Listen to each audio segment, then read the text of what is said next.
Kuwait മാധ്യമ പ്രവർത്തകരുടെ കൂട്ടായ്മയായ കേരള പ്രസ് ക്ലബ് കുവൈറ്റിന്റെ ആഭിമുഖ്യത്തിൽ ഓണാഘോഷം 2026 വിപുലമായ പരിപാടികളോടെ ആഘോഷിച്ചു. ഫഹാഹിൽ കോഹിനൂർ ഓഡിറ്റോറിയത്തിൽ നടന്ന ചടങ്ങിൽ KPC അംഗങ്ങളും അവരുടെ കുടുംബങ്ങളും ഒന്നടങ്കം പങ്കെടുത്ത ആഘോഷങ്ങൾക്ക് മാറ്റുകൂട്ടി.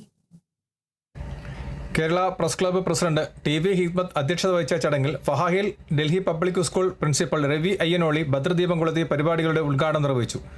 മാതൃനാടിന്റെ സ്നേഹവും സംസ്കാരവും പ്രവാസലോകത്തും നിലനിർത്തുന്നതിൽ ഇത്തരം കൂട്ടായ്മകൾ വലിയ പങ്കാണ് വഹിക്കുന്നതെന്ന് അദ്ദേഹം അഭിപ്രായപ്പെട്ടു. ഐതിഹ്യങ്ങൾ പോലും മാറുന്ന ഈ കാലഘട്ടത്ത് ഇന്നത്തെ യുവതലമുറ, പൂർവികർ, മാതാപിതാക്കൾ എന്നിവരിൽ നിന്നും കാര്യങ്ങൾ മനസ്സിലാക്കുന്നതിന് പകരം AI പോലുള്ള ആധുനിക സാങ്കേതിക വിദ്യകളുടെ പിറകെയാണ്. ഓണാഘോഷം പോലുള്ള നമ്മുടെ പാരമ്പര്യങ്ങൾ മുറുകെ പിടിക്കുന്ന സംസ്കാരമാണ് നമുക്ക് വേണ്ടതെന്ന് രവി അയ്യനോളി ഉദ്ഘാടന പ്രസംഗത്തിൽ ചൂണ്ടിക്കാട്ടി. ചടങ്ങിൽ program convener John Lee Thundayil ആശംസ അർപ്പിച്ചു. പ്രസ് ക്ലബിന്റെ ഉപഹാരം ഉദ്ഘാടകൻ രവി അയ്യനോളിക്ക് general secretary Anil P. Alex കൈമാറി. മലയാളി തനിമ ചോരാതെയുള്ള ഓണാന്തരീക്ഷം തന്നെയാണ് വേദിയിൽ സൃഷ്ടിച്ചത്. മാവേലി മനനെ വേദിയിലേക്ക് ആനയിച്ചതാണ് പരിപാടിക്ക് ഉദ്ഘാടനം കുറിച്ചത്. ഉദ്ഘാടനത്തിന് ശേഷം ബൃന്ദ അവതരിപ്പിച്ച നൃത്തവും കുവൈറ്റിലെ പ്രമുഖ ഗായകരായ റാഫിയും മെറീനയും അവതരിപ്പിച്ച ഗാനമേളയും ആഘോഷങ്ങൾക്ക് ഉണർവേകി. മുതിർന്നവർക്കും കുട്ടികൾക്കുമായി മത്സരങ്ങൾ സംഘടിപ്പിച്ചിരുന്നു. കുഞ്ചൻ നമ്പ്യാരുടെ നർമ്മത്തെ ആസ്പദമാക്കി കൃഷ്ണൻ കടലുണ്ടി നടത്തിയ തനത് പ്രഭാഷണം സദസ്സിന് വേറിട്ട അനുഭവമായി. ഗായകർക്ക് KPCയുടെ ഉപഹാരവും കൈമാറി.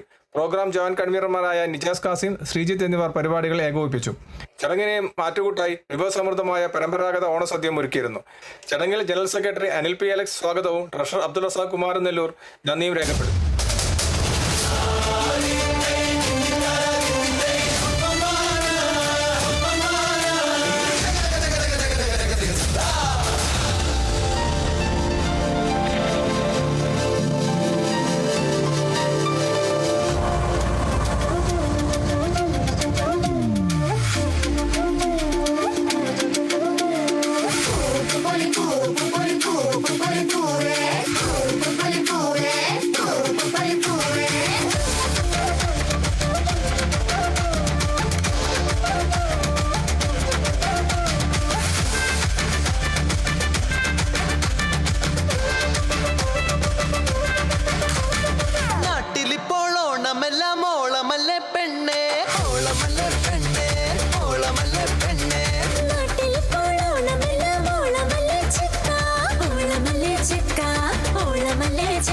കുവൈത്തിൽ നിന്നും കേരള വിഷന് വേണ്ടി IV സുനേഷ് വെങ്ങര.